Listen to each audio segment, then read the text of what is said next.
Penyalahgunaan data pribadi konsumen menjadi sorotan publik dan menimbulkan kegelisahan. Maling data pribadi pun bisa siapa saja, mulai dari pengelola fintech, perbankan maupun oknum lainnya. Apa saja kecerobohan yang membuat data pribadi Anda bocor dan bagaimana cara mencegahnya? Ani Rami sudah punya datanya untuk Anda. Silakan Ani.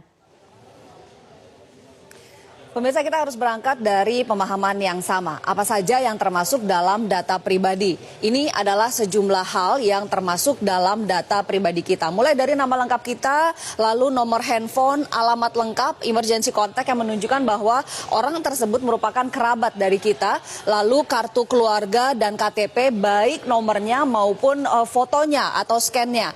Nama ibu kandung ini biasa digunakan untuk keperluan perbankan, lalu foto selfie karena bisa digunakan untuk otorisasi, apalagi foto selfie sambil memegang identitas lain seperti KTP atau KK.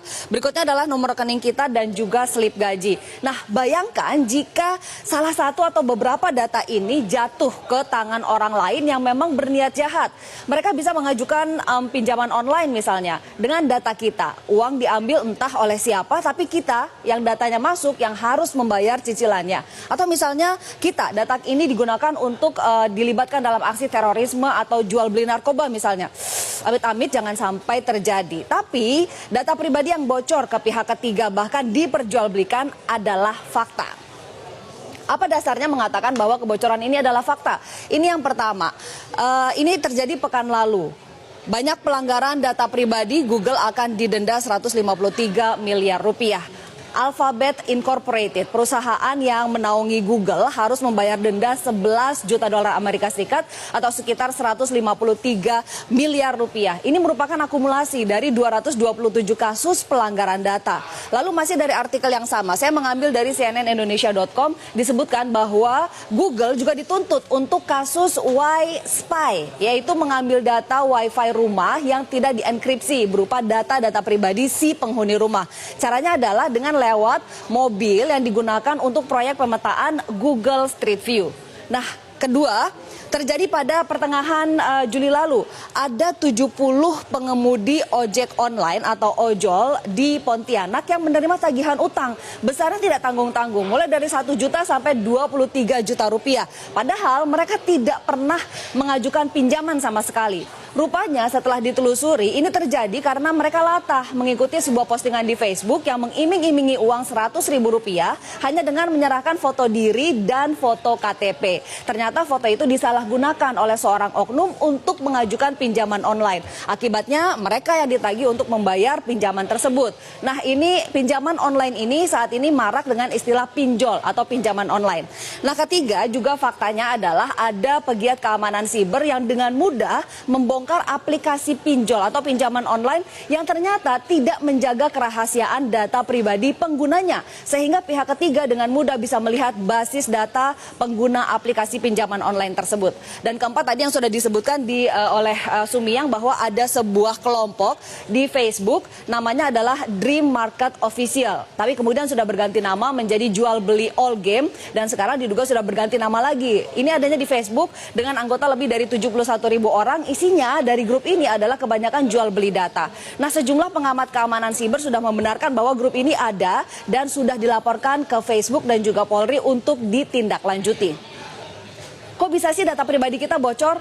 Ini ada sejumlah penyebabnya. Yang sedang marak adalah akibat pengelola aplikasi pinjaman online yang ternyata tidak mengelola data dengan baik dan aman sehingga mudah diretas. Ini terjadi akibat menjamurnya aplikasi fintech atau financial technology. Meski sebetulnya pinjaman online ini hanyalah sebagian kecil dari financial technology dan pinjol atau pinjaman online bukan fintech.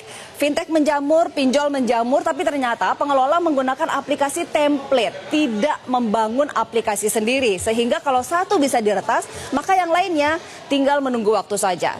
Yang kedua penyebabnya adalah karena kecerobohan kita sendiri mengakses email, file, foto, dokumen yang tidak jelas secara sembarangan. Akibatnya data kita bisa ditambang di sana. Yang ketiga adalah dari penelitian Kaspersky yang menyebutkan bahwa penyebab lainnya ada di perusahaan, yaitu ada kecerobohan menyimpan data pribadi karyawan. Seperti misalnya ada keterangan pribadi, ada rincian pembayaran, gaji, bonus, tunjangan, dan lainnya, juga termasuk kode otorisasi di tempat-tempat yang sulit dikendalikan, seperti misalnya di cloud, di folder bersama, atau pada saat transfer file. Ini merupakan tempat-tempat atau saat-saat yang rawan data itu bisa diambil atau diretas. Nah, penyebab lainnya ada juga oknum dalam perusahaan yang memang sengaja mengumpulkan data dan menjualnya. Seperti misalnya oknum di perbankan, bahkan di tempat karaoke, karena ada data kita di sana. Oknum pengiriman barang di perusahaan pengiriman barang, e-commerce, bahkan operator telepon. Termasuk hati-hati kupon-kupon bekas undian di mana terdapat data pribadi Anda, itu juga bisa diperjualbelikan. Lalu apa sih yang bisa kita lakukan untuk melindungi data pribadi kita? Ombudsman Republik Indonesia sudah memperingatkan agar kita berhati-hati memberikan data pribadi kepada perusahaan yang mewajibkan mengisi data dengan super lengkap. Kita harus kritis untuk melihat seberapa perlu kita memberikan data tersebut. Jangan memberikan data berlebih yang ternyata tidak relevan dengan jasa yang diberikan. Ini kita harus hati-hati memberikan data pribadi.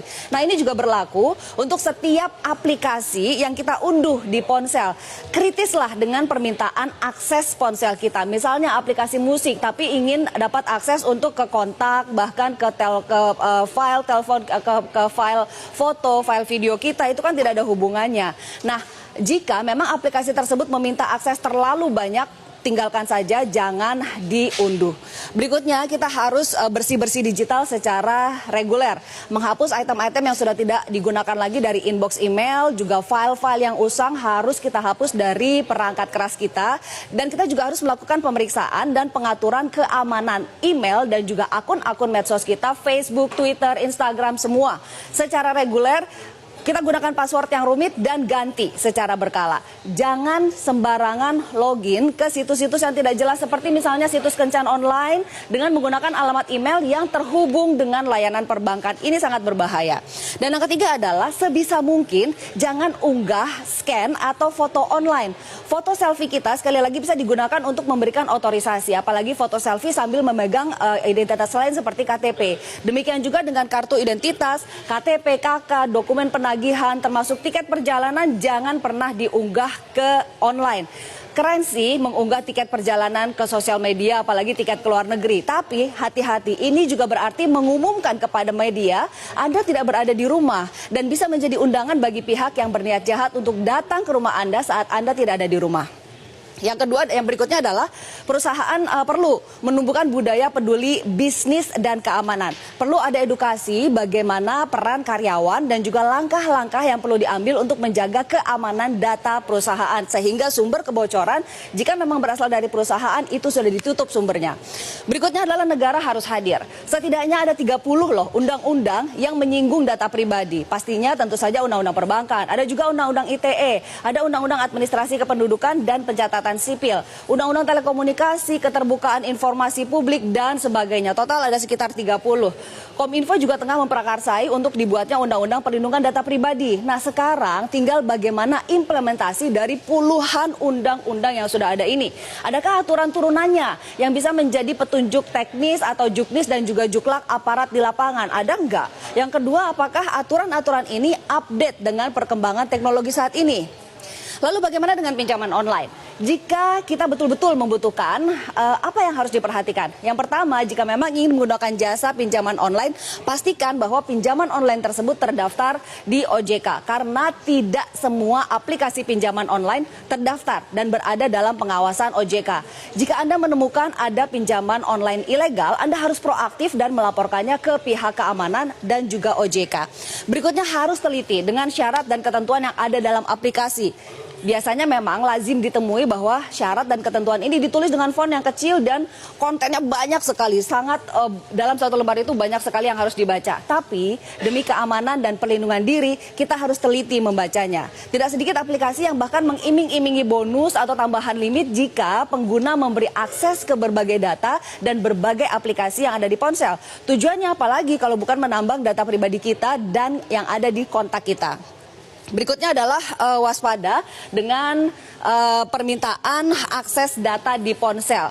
Karena tidak hanya untuk permintaan data, kita juga harus waspada untuk izin publikasi data. Penyerahan data ke pihak ketiga bisa jadi legal karena kita sudah memberikan izin untuk mempublikasikan data pribadi kita. Hati-hati.